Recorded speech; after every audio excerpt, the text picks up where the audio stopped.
you all for coming this morning. So what we're going to do is we will have our speakers. We will not make introductions in between each speaker. I'm going to give you the names of each of the speakers in order, and then after they're done, we have two people who have been victims of fraud. They will be speaking as well. And then after the news conference, we will be opening it up for about 3 to 4 minutes of questions. We have our cadet Sanithi, who will be walking around with the microphone. So raise your hand and Sanithi will come to you with the microphone. Again, we'll allow about 3 to 4 questions, and we will make the victims available to you for one-on-ones after the news conference, as well as anyone who spoke today, that if you need to speak with them one-on-one after the news conference.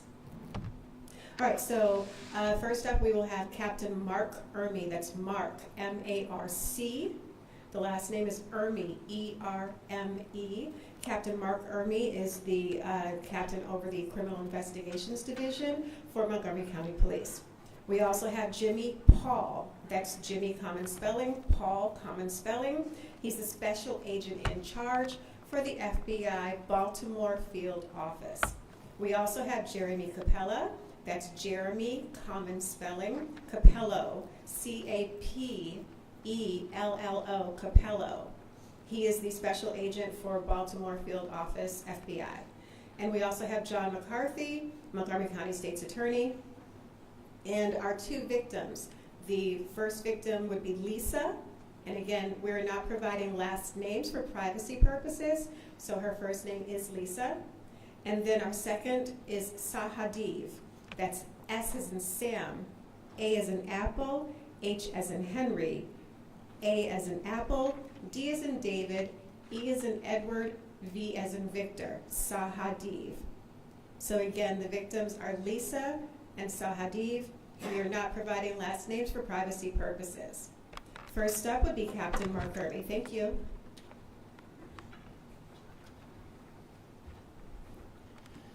Good morning. My name is Captain Mark Ermey, and I serve as the Director of the Montgomery County Police Department's Criminal Investigations Division, which includes our Financial Crime section. Before I begin, I want to thank our partners here today.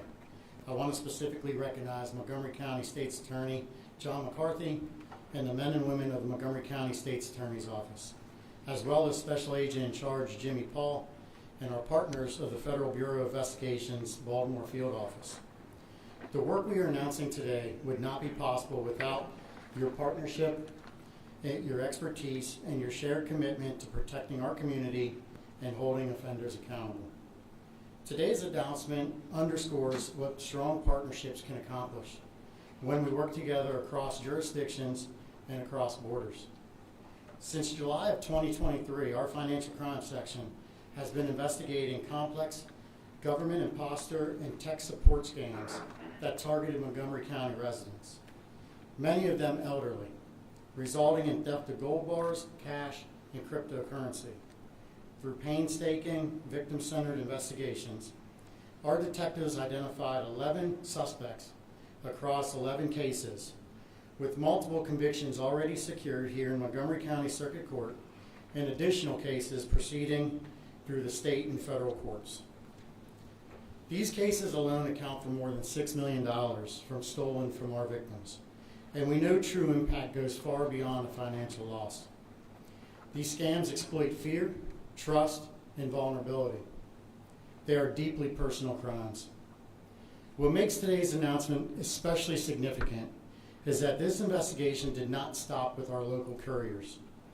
Working side by side with the FBI, our detectives helped trace these schemes up the chain, identifying professional money laundering operations which were to call centers operating overseas. That collaboration ultimately contributed to arrests abroad and the disruption of a much larger criminal enterprise. Just as important, our Financial Crime section has partnered with local gold dealers and community members, preventing hundreds of thousands of dollars in additional losses through education and early intervention. Let me be clear. Law enforcement will never ask you to convert your assets into gold or hand over those assets for safekeeping. If something feels wrong, stop and call us. We remain committed to protecting our residents, especially our elderly community, and we will continue to pursue these criminals wherever the evidence leads. At this time, it is my privilege to introduce Special Agent in Charge Jimmy Paul of the FBI Baltimore Field Office.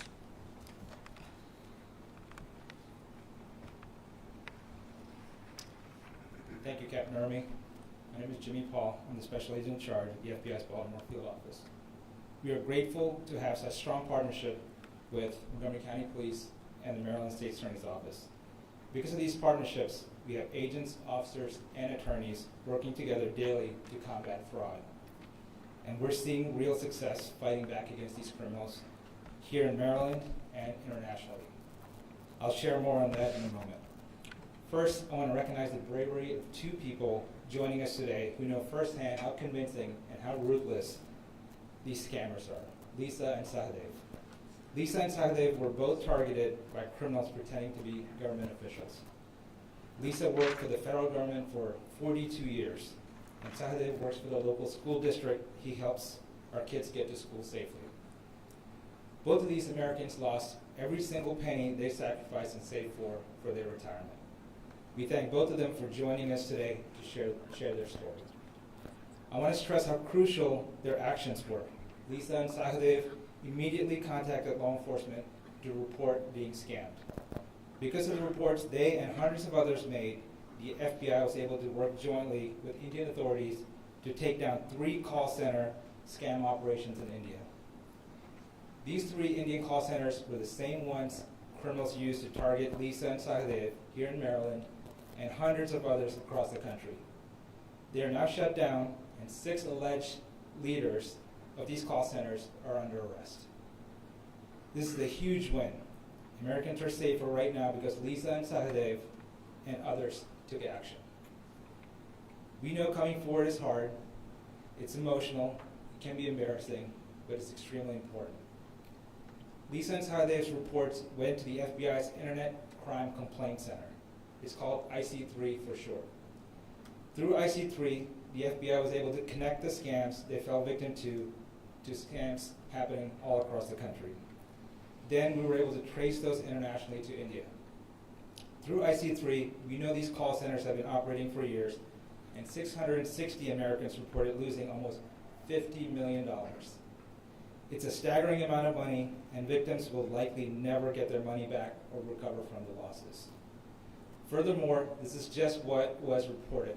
The real numbers are likely much higher because we know victims do not always report these crimes to the FBI. Nearly 24 of the 660 victims live in Maryland, and they're spread all across the state, from Baltimore, Towson, and Parkville to Chevy Chase, Gaithersburg, and Silver Spring. Marylanders lost more than $6.2 million. These criminals targeted Americans using tech support and government impersonation scams. So today, we're urging Marylanders to know the warning signs of these scams. Like Captain Ermy mentioned, law enforcement agencies and government officials will never contact you by phone threatening a fine or to arrest you. Government agencies will never send someone to collect gold or cash to pay for a fine or safeguard your money. They will never demand immediate payment, and they will never require payment through anything unusual like money drop-offs, gift cards, cryptocurrencies, or wire transfers. Please resist the pressure to act quickly. Scammers always try to isolate the victims and create a sense of urgency. Do not let that happen. Hang up the phone, talk to a loved one you trust. If you think you're being scammed, contact your bank immediately and report the activity to law enforcement. You can go online to ic3.gov, again it's ic3.gov, or you can call the FBI at 1-800-CALL-FBI, 1-800-CALL-FBI. In some cases, we may be able to recover money if you act quickly, but in all cases, your information will help us pursue these criminals. We're working together to fight these crimes, but we cannot do this without strong relationships both locally and internationally. We thank the Montgomery County Police and the State Attorney's Office for making this a priority. We thank the Central Bureau of Investigation for their partnership and commitment to justice. And we'd also like to thank the FBI's legal attaché in India, which has personnel dedicated to working these type of cases. We are seeing real success from partnerships, but we need your help. Prevention and education remain our strongest tools. What happened to Lisa and Sahadev is infuriating and unfair. We're doing all we can to fight this. We do not want this to happen to anyone else. Thank you. And I welcome Montgomery County State's Attorney John McCarthy.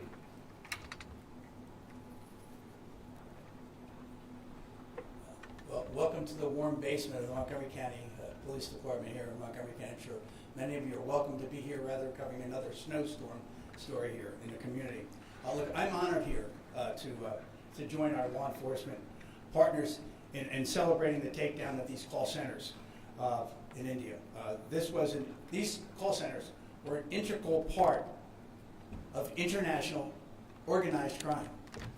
I want to thank Jeremy Paul, the special agent in charge in the field office in Baltimore. I want to thank him for the work his office is currently doing, continues to do. We've been working with him since 2024, so I want to thank not only Jeremy, but his predecessors and people like Mr. Capel that we've been working with for years on this matter. I actually think this is a wonderful example of how, when you're met with international organized crime, and you're a local prosecutor like I am here in Montgomery County, we need the cooperation and help of the FBI. That was absolutely integral because we want to stop the flow and the access to the potential victims in their homes here in Montgomery County and across this country. So this is a huge step forward in doing that. To date, locally here in Montgomery County, we have indicted 10 individuals. Now, these people were couriers. They were mules that were picking the money up from the individuals, but it's part of the overall scam. It begins with the call centers and also includes those people who come as the mules to pick the money up from the potential victims that have been identified not only here in Montgomery County, but all across the United States. We've been successful already in 7 out of the 10 cases we indicted, and the remaining 3 cases are still pending trial. I'm very proud Robert Hill is here with me here today. He's one of my prosecutors that heads my financial crimes unit in the State's Attorney's Office. He, along with Hannah Gleason, are handling those cases on behalf of the citizens of Montgomery County, and I'm very proud of the work that those 2 fine lawyers are doing. I want to acknowledge the tremendous work Captain Ermy of the Montgomery County Police Financial Crime Section. This is a tremendous piece of work done by local detectives here, in particular Detective Sean Petty, who really led in many of the initial investigations, as well as the takedowns and the stings that led to the arrests of many of the individuals that are contained within the 10 indictments we've been able to obtain. The men and women of this county should be very proud of the work done by the Financial Crimes Unit of the Montgomery County Police and all of the detectives on this unit. Look, our local efforts continue. I think that was clear from the comments already been made by Mr. Paul. I actually do believe, because this is a scam, there are potentially still victims that are living in our community that, as we sit here today, don't even realize they've been victimized. I do think that cohort remains. This is not time to let your guard down. Again, as was noted by someone else, at least the pattern seems to be here in Montgomery County, targeting generally elder members of our community. Why do they get targeted? It's a pretty simple answer. That's where the money is. They've got reserves, they've got cash. You're not targeting a 19 or 20-year-old kid. You're targeting people who have retirement money, who have pensions, who have investments, who've maybe sold their homes and have that money in reserve in stocks and bonds. I will tell you the most important thing we can do, and that's why I'm honored to be here, is education. It's already been noted by Mr. Paul, and I want to look, if you're a victim of one of these things, you're not going to get your money back. So what do we have to do here in law enforcement to try to protect the men and women that live in our various communities, not only here in Montgomery County, but across the country? We have to educate them about the way they do business and tell them about the scams we're aware of, because that's the best thing we can do to really keep you safe, prevent you from being a victim in the first place. That's what this is all about. That's why the 2 individuals who've been victimized here that have already been identified are going to speak. I'm very proud of the fact they're willing to do this, because this is an important part of educating people of what happened to you And these are smart, intelligent people who are taken advantage of by scams. They do have patterns. They're almost identifiable. We see the same kinds of things happen again and again. I think we're probably going to hear some of those same similarities from our victims who are going to come up here and say something to you. But I want to thank you for being here today, because education is the key, and your bravery in being here today is what's going to protect other people and prevent them from sitting in those seats having lost their personal fortunes. Unsolicited calls, unsolicited calls.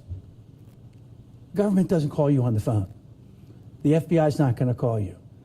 IRS is not. We're about tax time. The IRS is not calling you at your home. It's not happening. Pop-up ads. People, one of the ways they do this, they fake and pretend they're with the FBI or reputable governmental agencies that people have faith in. Why do they say that to you? You have faith in these governmental agencies. The people that have solved this case today, you reduce the antennas come down because you think you're talking to a trusted person in the government. That's how they suck you into this. So please listen to this message, share this message, talk to each other. Particularly if you're in the senior community, talk to your fellow seniors about what you learn here in the course of this meeting and press conference, because you can help educate each other from being victims. I'm proud to be here, and thank you for your attention. You're helping us get this message out to the men and women of this community.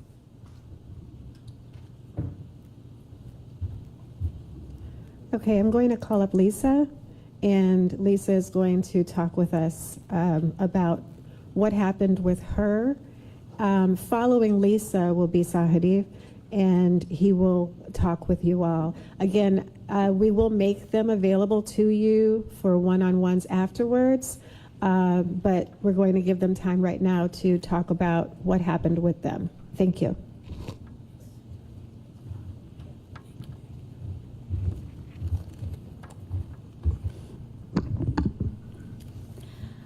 My name is Lisa.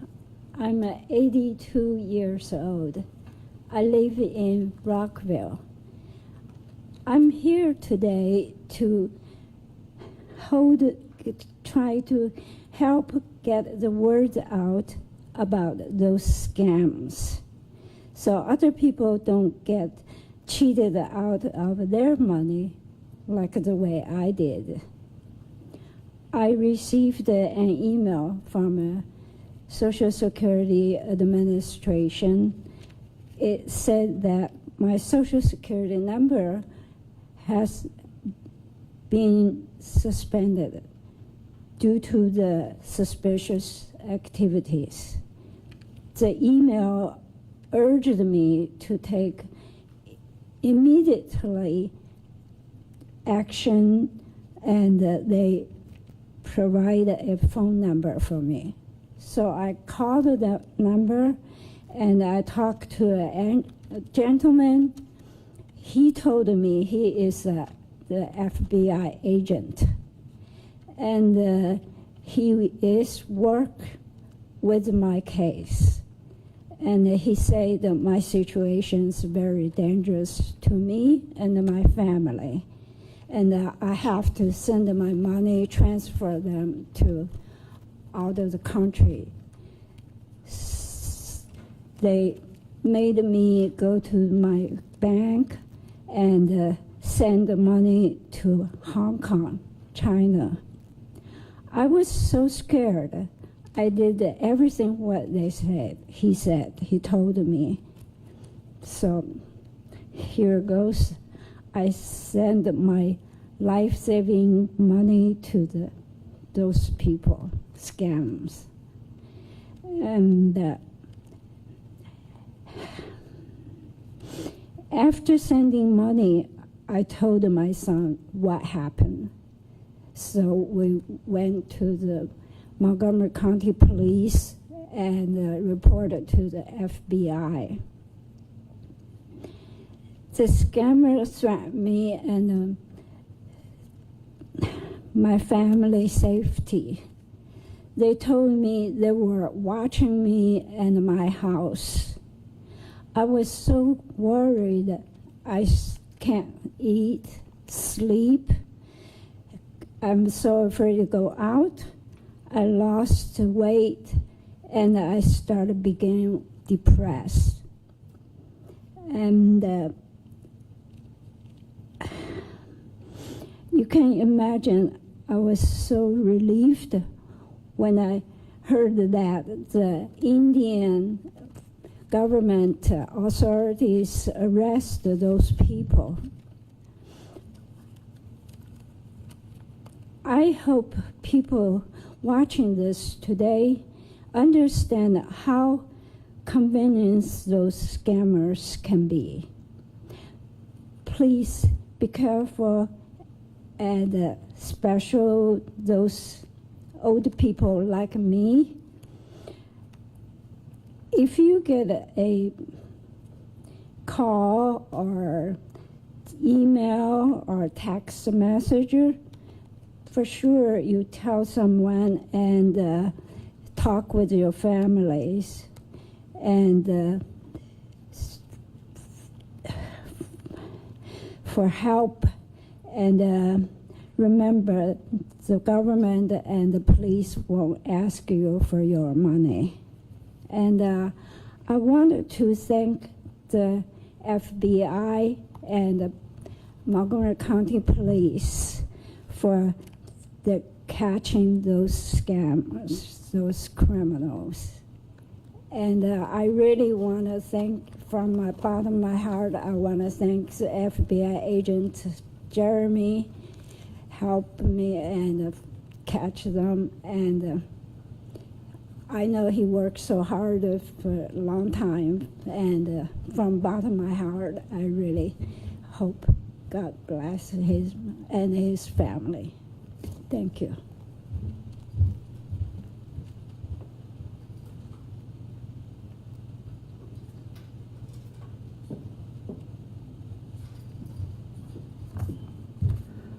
Good morning. My name is Sahadev. I am 69 years old and live in Germantown, Maryland.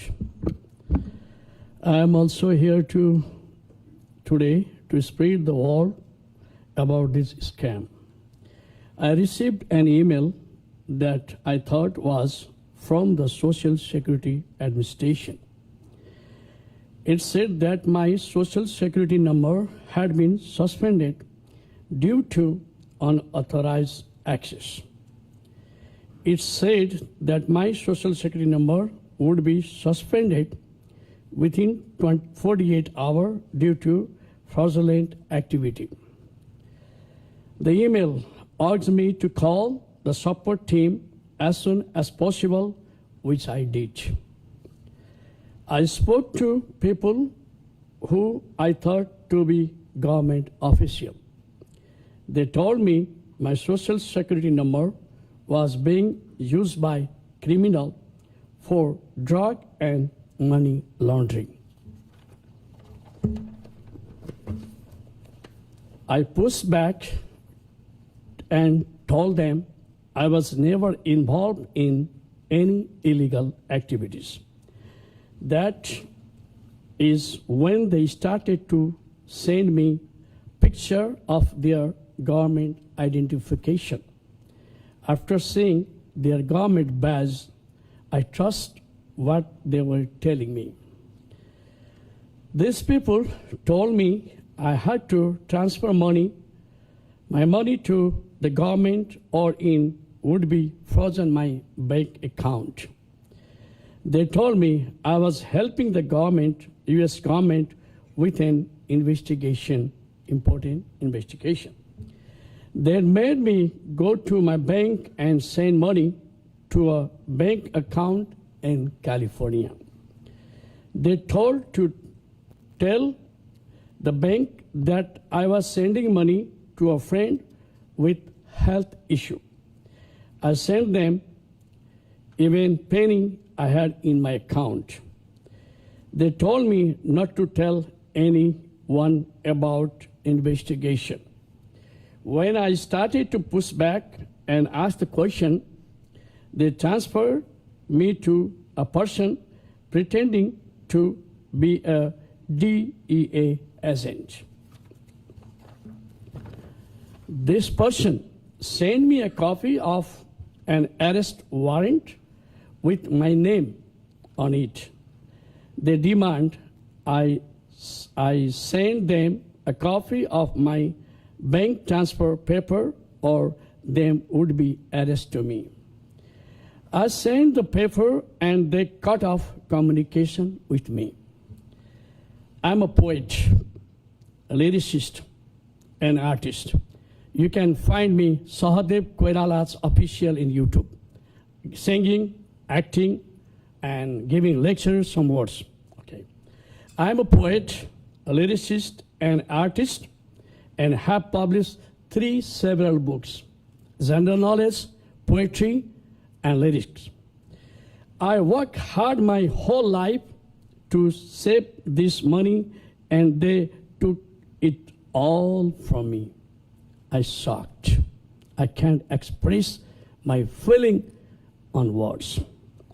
I can't express my sorrow, stress, and tension on words what happened with me. However, I am going to tell you the truth in brief. I was in dilemma. Both negative and positive thought come on my mind, such as survival or die. There is no other option. On the one hand, I thought it was better to die, do suicide myself, because I was financially broke. I'm 69 years old. No money for food, medicine, mortgage, and utility such as water, electricity, homeowner association, fee, phone bill, insurance, and transportation. You can imagine yourself how could happen. On the other hand, I thought life is one-time gift given by the God. That's very positive. That's why I'm here standing in front of you. On the one hand, I thought life is one-time gift by God. Money is something, but not everything. Money is something, but not everything. I must survive. I have to work, and I will get paycheck for fulfill my day-to-day needs. I have to fight again and again until I live.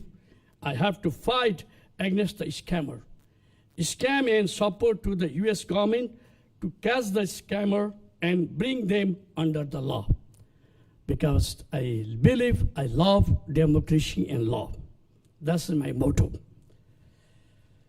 U.S. government, scammer, and bring under the law. Therefore, I send the scam documents 14 different government agencies. Montgomery County Police, FBI, and federal government, everywhere. 14, not a single one. Because I'm very suffer, and my motto to catch the scammer, and no one victim in again, and the USA. That's my courage. The thought come with a positive vibe. I hope no one else fall victim to the scam again within the US. Please be careful when you receive call and message from people you don't know. The police and the government will not ask you for money. Last but not least, I am a victim, suffering from 3.5 years physically and mentally. I would like to request, please take a legal action of the scammer, reimbursement my money, and give me justice. Finally, I would like to say thank you so much, FBI Baltimore, Mr. Capella. It's very kind people. We had interaction several times. He posed me, okay, Mr. Koirala, you have to do something. And that's why I'm here. Mr. Capella, FBI Baltimore, and Montgomery County Police Office, for your hard work and cooperative all the time. God bless you. Thank you so much.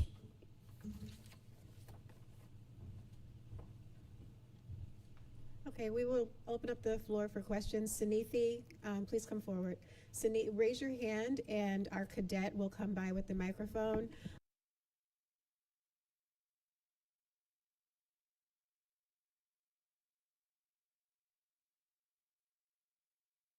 Ones if you would like to have a one-on-one with them. And also a reminder that we are asking not to share their last name for privacy purposes. Thank you. John, question. Will these mules or couriers that you spoke about, will they be prosecuted in Maryland and serve time in Maryland, or are they foreign nationals that are going to be deported? So I can answer that. So far, we have already prosecuted several of the couriers here in Montgomery County. Several of them have already been sentenced and are currently carrying out their sentencing in the state of Maryland correctional facilities. And again, that's with the tremendous work of the state's attorney's office prosecuting these cases. So our cases have already been adjudicated here, a majority of them. We do have a couple outstanding. We're waiting for one to be extradited back from New York, where they're facing charges in New York. Once they're done there, they'll be extradited back. And then we're waiting one that goes to trial actually later on in the month here in Montgomery County. For the cases that have any federal nexus to them, that the FBI is investigating and working with partners in India, I would defer to them. But our cases that we've already charged with some of the couriers that we've been able to arrest have already been adjudicated for the most part. I believe I want to say this. I think the majority of the people that we're going to call mules or couriers that have been picking up the money, they are sent. The call centers make the hook. Generally, in our instances, the people are being told to convert their money to gold bars. They actually give them a contact number for a company that's a reputable company that sells gold bars here in the United States, and those gold bars are then shipped to the victims in the cases that we have. And when the gold bars are obtained, they are instructed to call us back, and the FBI or someone pretending to be the FBI will meet you for the purposes of picking up those gold bars, keeping them in safekeeping until we can get your new Social Security card straightened out, and then we'll turn the money back over to you. But these gold bars, they are not numbered. They can be transported. They can be flown on planes out of the United States. I think the majority of our couriers are U.S. citizens, but we've had both foreign nationals. I'm looking at Mr. Hill here. I will tell you, we've had both people that were foreign nationals as well as United States citizens. In the case where we're doing the extradition, that's a gentleman who is a United States citizen who's connected. He's up in New York. He's in prison there because they've connected him to another case in New York, but we're waiting for him to come back. The 7 that have been resolved have been all resolved with jail sentences and convictions. 3 remain in various capacities. Hi, Mike at WTOP. Thanks for taking our questions. And this may be for the FBI, but we talked about how authorities in India have dismantled some of these operations. Is there any discussion to extradite those people here? Is there any cooperation between India and the U.S. to maybe bring some of these suspects back here? Thank you for that question. So currently there are no plans for federal indictments, but again, these are discussions we're still having with the State Attorney's Office and also the U.S. Attorney's Office to see where's the best venue for these kind of violations. Oh, okay. I'm John Barr with WJLA. I guess this is a question for anybody who has the ability to answer it. What I'm curious about, has there been any recovery? Like once this money goes, has there ever been, in any of these cases, has there been any successful attempt to get the money back or some portion of it? Yes, so in total for Montgomery County, it's been about $6 million. About 500,000 of it has been cash. About 5.5 million has been in gold bars. And then we've also had some crypto, cash converted to crypto and sent as well. We were able to recover about $14,000 for some of the victims. But more importantly, there could have been another $3.6 million lost by victims, but because of the work of the detectives working fast with the banking systems and our cooperation and our partnerships with these financial institutions and their internal investigative sections, we were able to actually prevent another $3.6 million from being lost. So basically, we were able to jump in with working with the victims immediately, getting them to halt their payments or their conversion of gold bars or hitting the button for the crypto transfer, saving them $3.6 million. So although we've only been able to get back about $15,000, we've been able to prevent an additional $3.6 million from going into the hands of this organized crime institute. I have a question for Agent Paul. If somebody is spoofing a phone number, for example, if they're suspicious of it, and typically people might get on the internet and just type in FBI Baltimore, and are you seeing that where a spoof number comes up as FBI Baltimore or FBI in DC or any kind of an FBI number? Have you seen that? And my follow-up question is, how are they picking their targets? Okay, so for the first part of the question, I have not personally been made aware of it, but I'm sure those things are actually happening. But I can't give you an exact idea of how many times that's happened. But I've never heard of that actually happening. But I know folks have heard that before. As far as your what was your second question again? I'm sorry. Let me go back to this. I thought I read in your release that they're spoofing phone numbers. Okay. Is that not correct, or? For this case? Okay, maybe I misread it. I'm sorry. Let's go on. Okay. How are they picking their targets? Well, I'm not sure exactly how they're picking the targets, but I'm pretty sure they have a method where they're targeting folks both in the senior citizen community, because like the state attorney said, they're the ones with most reserve cash on hand, which they can use to get out of them. So.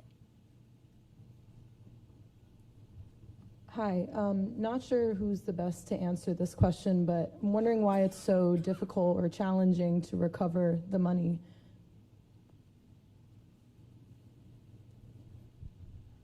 It's once the money leaves your hands and it's out of your banking system, it's routed through so many different little financial institutions and couriers and money laundering system. It's actually extremely difficult to track, and especially with the number of victims we have with these cases. 660 victims. All with different financial institutions, all with different where they live.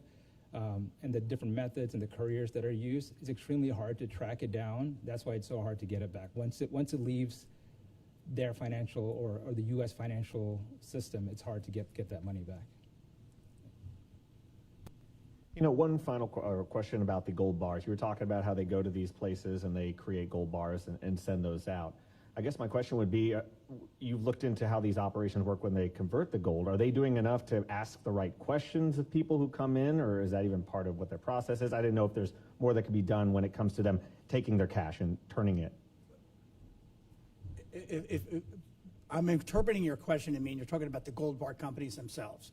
And I will tell you, we actually had one sort of sad case, factually within our case. These gold bar companies can see the patterns.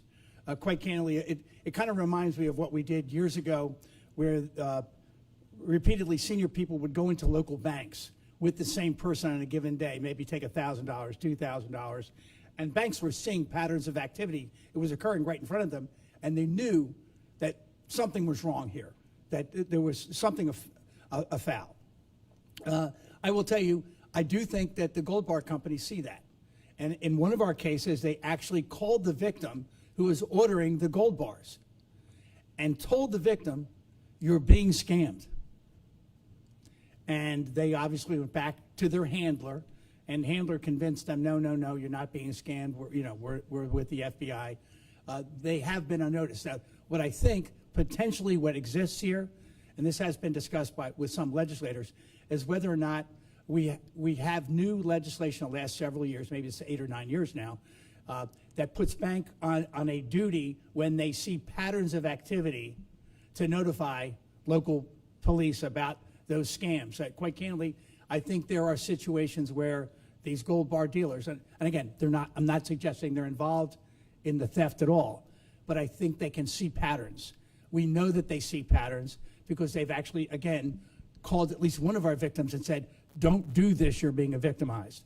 Quite candidly, I think that maybe what we need is legislation in Maryland that would put a greater burden on the gold bar people themselves to maybe notify or be on guard, just like we do with our banks, to notify account holders and local police when someone is obviously being scammed and you see that activity consistently with one elder victim again and again, where they're coming back. Because, by the way, in these scams, it's not necessarily one's theft. In some instances, we've actually seen where you initially hit for $200,000.